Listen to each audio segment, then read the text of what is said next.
Bonsoir à tous, bienvenue dans votre édition du week-end. Voici les titres de ce samedi 18 mars. J-1 avant les élections communales en principauté, les Monégasques sont appelés aux urnes demain. Nous vous donnerons les informations utiles à retenir. Autre échéance, celle du baccalauréat. Les élèves de terminale passent lundi leurs épreuves de spécialité. Des épreuves qui se déroulent pour la première fois en mars et qui revêtent un double enjeu, comme nous le confiera notre invité Pascal Fabiano. Dans ce journal également du football et l'AS Monaco qui tentera de retrouver le chemin de la victoire ce dimanche à Ajaccio. Et puis le saviez-vous, ce 18 mars correspond au Digital Cleanup Day, une journée de sensibilisation à l'empreinte environnementale du numérique. Célia Pignol nous en dira plus à ce sujet. Et puis à la fin de ce JT, nous vous ferons découvrir un instrument surprenant, le Baopao. Mais avant de développer ces titres, retour en images sur le déplacement de son Altesse Sérénissime le Prince Albert II en Irlande en milieu de semaine. C'est à Newport dans le comté de Mayo qu'il a dévoilé une statue en hommage à sa mère, la princesse Grace.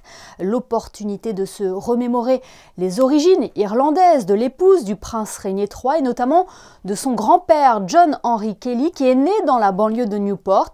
Cette statue de Mark Rod fait référence à une photo de la princesse Grace prise lors du film d'Alfred Hitchcock, La main au collet. À noter que ce dévoilement s'est réalisé en présence de membres de la famille Kelly, dont le cousin du prince souverain, J.B. Kelly.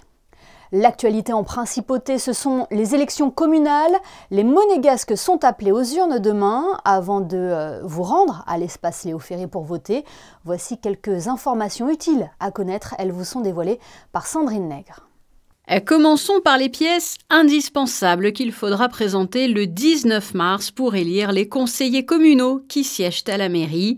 Votre carte d'identité. L'ancien modèle de la carte est accepté, mais vérifiez bien les dates indiquées, car elle doit être en cours de validité. Si ce n'est plus le cas, comme aucune carte n'est établie le jour des élections, pensez à vous rapprocher du service de l'état civil nationalité de la mairie jusqu'au vendredi 17 mars. Le passeport monégasque est aussi une pièce d'identité. Il peut donc aussi vous permettre d'accéder à l'isoloir pour voter. Mais là aussi, il vous faudra vérifier la date d'échéance et vous rapprocher à ce moment-là au plus vite du ministère d'État.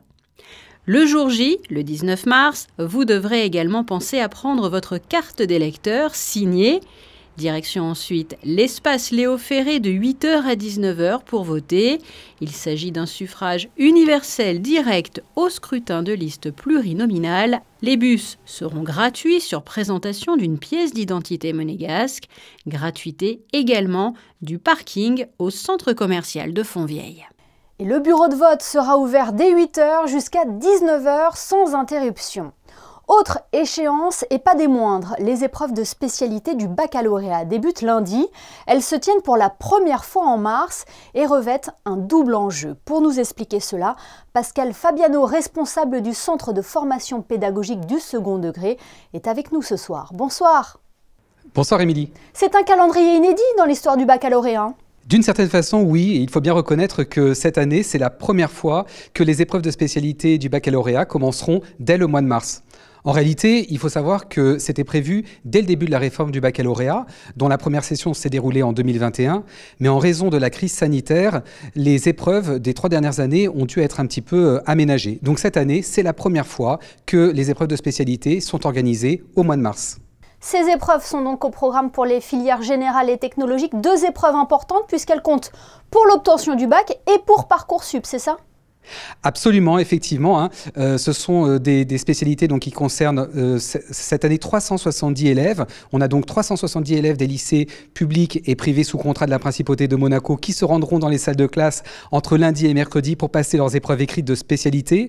Et effectivement, ce sont des épreuves qui se déroulent en moyenne entre 3 et 4 heures. À l'occasion de ces épreuves, les élèves vont être amenés à analyser des documents, à rédiger des dissertations, à résoudre des problèmes, répondre à des questions. Et puis, pour certaines spécialités, il y aura une nouvelle série d'épreuves dans la semaine du 27 mars. Il s'agit des disciplines scientifiques pour lesquelles il y a une épreuve pratique, mais également la spécialité de langue, littérature et culture étrangère qui a un oral, tout comme également la spécialité art. C'est un peu un marathon aussi pour les élèves, mais aussi les encadrants, la DENJS aussi en général, puisque ces épreuves tombent en plein milieu du programme. Oui, alors effectivement, on est à peu près aux 2/3 du programme. Alors c'est vrai que ça paraît un petit peu étrange de passer des épreuves au mois de mars, sachant qu'il reste encore 1/3 de l'année à assurer. Après, ces épreuves de spécialité, c'est quand même assez particulier. Il faut recontextualiser un petit peu, il faut se rappeler en fait que c'est un des chantiers principaux de la réforme du baccalauréat. Ces épreuves de spécialité renvoient à des enseignements de spécialité qui remplacent les anciennes filières d'enseignement qui étaient les filières économiques et sociales, scientifiques, littéraires. Et si vous voulez, le but de ces enseignements de spécialité, c'est de permettre aux élèves de colorer davantage leur parcours au baccalauréat et de leur permettre d'avoir un parcours plus adapté à leurs études post-bac. Effectivement, ça arrive comme ça au mois de mars. Maintenant, il y a aussi une autre raison pour que ça arrive au mois de mars, c'est pour permettre à ces épreuves de spécialité de compter dans Parcoursup, d'être davantage visibles et valorisées dans Parcoursup. Alors comment se préparer à ces épreuves de spécialité? Comment arriver en bonnes conditions lundi? Alors nos élèves sont parfaitement préparés à ce type d'épreuves. Nous recevons régulièrement des inspecteurs d'académie qui viennent visiter nos enseignants. Ils font le constat unanime que nos élèves non seulement sont excellents, ils bénéficient d'un encadrement de grande qualité. Ils ont été préparés, ces spécialités, ils les suivent depuis 2 ans maintenant, à raison de 4 heures par semaine en première, 6 heures en terminale.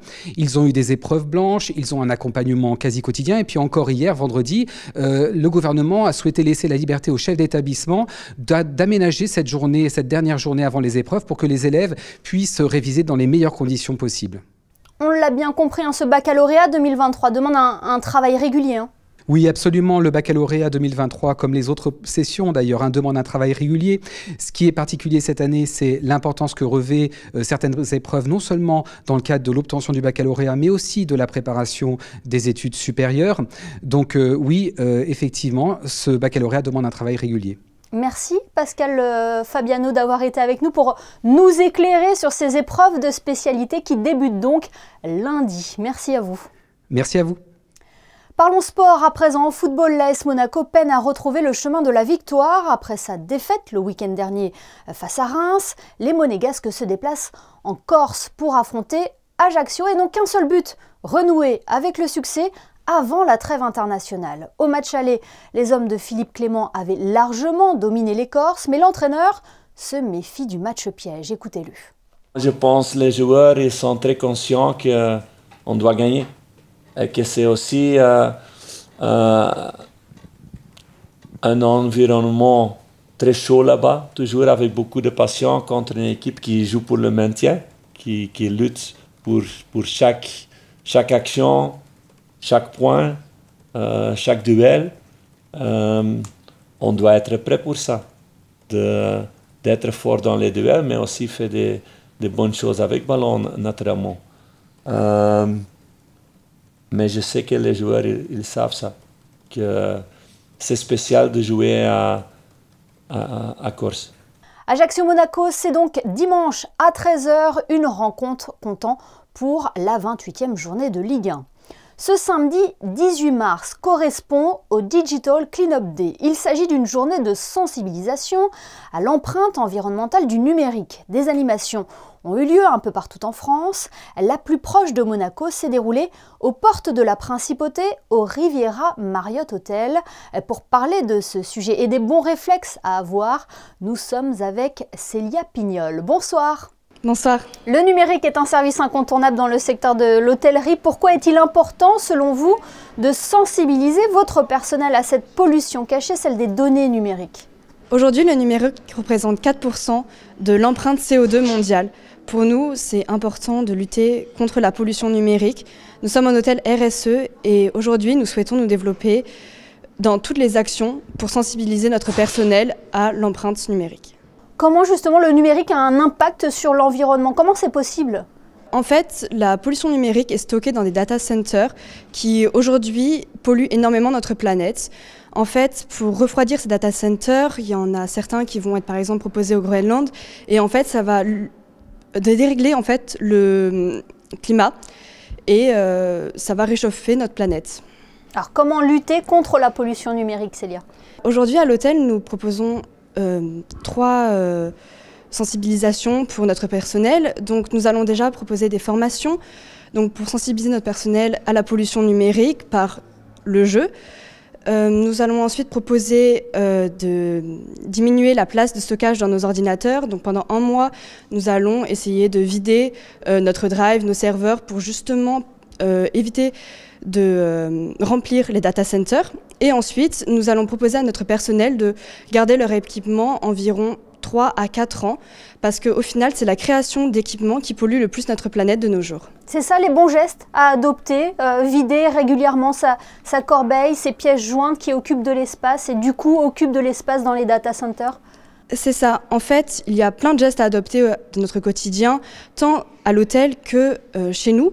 Donc par exemple, oui, vider sa corbeille de mail régulièrement. Éviter aussi d'utiliser le streaming, parce qu'au final, le streaming, aujourd'hui, c'est vraiment comme garder un frigo allumé toute une journée.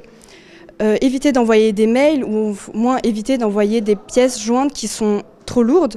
Il existe aujourd'hui de nombreux logiciels qui permettent justement de diminuer cette utilisation, mais aussi éviter les réseaux sociaux, enfin tout ce qui peut être en fait conservé dans les data centers. Et aussi énergivore. Au fil des discussions que vous avez avec votre personnel, est-ce que vous vous rendez compte qu'ils ont les bons réflexes?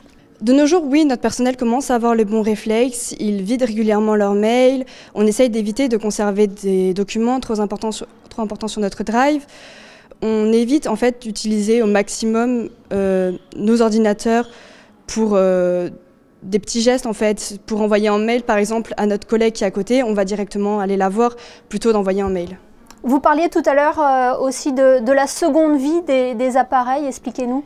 Dans un premier temps, on le propose à notre personnel, mais s'il refuse, on va le donner à une association qui, elle, en fait, va justement donner en fait une seconde vie à tous nos matériels informatiques, donc surtout nos ordinateurs. Et voilà, nous sommes en collaboration avec eux. Eh bien, merci Célia Pignol d'avoir été avec nous ce soir pour évoquer le Digital Cleanup Day. Merci. Et vous savez désormais ce qu'il vous reste à faire. Dans le reste de l'actualité en bref, ce concert caritatif au profit d'Écoute Cancer Réconfort le 25 mars au Théâtre des Variétés. Le Nice Gospel Group vous enchantera tout au long de cette soirée qui débutera à 20h30. Plus d'informations sur la page Facebook de l'association. Autre rendez-vous, autre date à retenir, toujours au Théâtre des Variétés, le concert Solidaires le 15 avril prochain à 20h30 également. L'entrée est à 10 € et l'ensemble des bénéfices sera reversé à l'association Une Voix pour Elle, association venant en aide aux femmes victimes de violences. Intéressons-nous à présent à un curieux instrument. Connaissez-vous le bao pao? Il se joue seul ou à plusieurs et est composé de cordes laser. L'Académie Régnier 3 en possède un depuis quelques semaines. Perrine Boger et Hugo Comassa ont voulu en savoir plus sur cet instrument qui se révèle être accessible facilement. Regardez.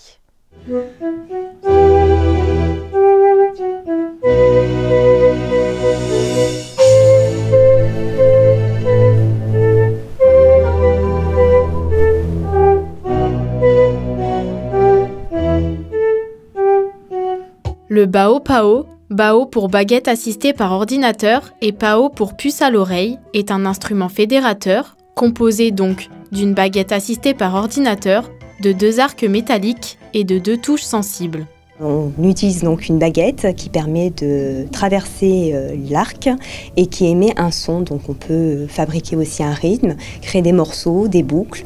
Et il y a plus de 5000 morceaux qui sont enregistrés donc, dans le bao pao. Cet instrument méconnu permet aux personnes à mobilité réduite de pouvoir jouer, mais il touche également un public plus large. S'il y en a encore peu en France, l'Académie Régnier 3 a eu la chance d'en recevoir un, grâce à un généreux donateur. C'est M. Hervé Colosier qui nous l'a offert. Nous en sommes très fiers parce que je crois que c'est le seul instrument de ce type en principauté. Et il convient parfaitement au parcours adapté que l'Académie Régnier 3 a mis en place dès la rentrée scolaire pour des personnes ayant des besoins particuliers. Il répond à la politique culturelle que la mairie de Monaco s'est fixée, à savoir la culture pour tous, pour tout public et quelles que soient les capacités de chacun. Le bao pao invite naturellement à l'écoute et au dialogue. La musique est accessible de manière immédiate et ludique. On peut l'utiliser individuellement, mais les morceaux joués en collectif restent particulièrement appréciés. À plusieurs, je trouve c'est un peu mieux parce qu'il y a une vraie cohésion. On peut toujours essayer d'être en groupe d'amis ou groupe de personnes pour vraiment essayer de faire un nouveau morceau. Après, si on est seul, c'est aussi bien parce qu'on découvre soi-même. Cet instrument associe jeu, plaisir et émotions partagées. À la rentrée prochaine, l'Académie Régnier 3 le proposera dans des ateliers, notamment pour des associations. Un instrument en effet surprenant. Cette information pratique à prendre en compte. À compter de lundi, la circulation sera modifiée sur le boulevard du Jardin Exotique. Ceci résulte de l'avancement des travaux de l'opération Palais Honoria. Les travaux concernent des raccordements du bâtiment au réseau d'eau, d'assainissement, de télécommunications et d'électricité situés sous le boulevard du Jardin Exotique. Ils devraient se terminer à la mi-juin. Rejoignons Yannick de Bever pour vos prévisions météo. Bonsoir Yannick, avez-vous de bonnes nouvelles à nous annoncer pour la journée de demain? Bonsoir Émilie, bonsoir à tous. Le ciel monégasque sera bien chargé ce dimanche, laissant peu de place au soleil. Une légère brise soufflera tout au long de la journée, mais les températures seront encore douces. Le thermomètre variera entre 12 et 15 degrés. Et en ce dimanche 19 mars, nous célébrons Saint-Joseph. Merci Yannick et merci à vous de nous être fidèles chaque soir, y compris le week-end. On se quitte en images avec les photos de Manuel Vitali qui met à l'honneur ce soir les arbres à l'occasion de la Journée internationale des forêts. Dans un instant, la suite de nos programmes sur Monaco Info. Et puis ne manquez pas, demain, le retour de 19h dimanche. Yann Anthony Nogues recevra Isabelle Bonal pour évoquer l'introduction du numérique dans les salles de classe. Quant à nous, on se retrouve demain à 20h pour le best-of. Très belle soirée à tous sur Monaco Info.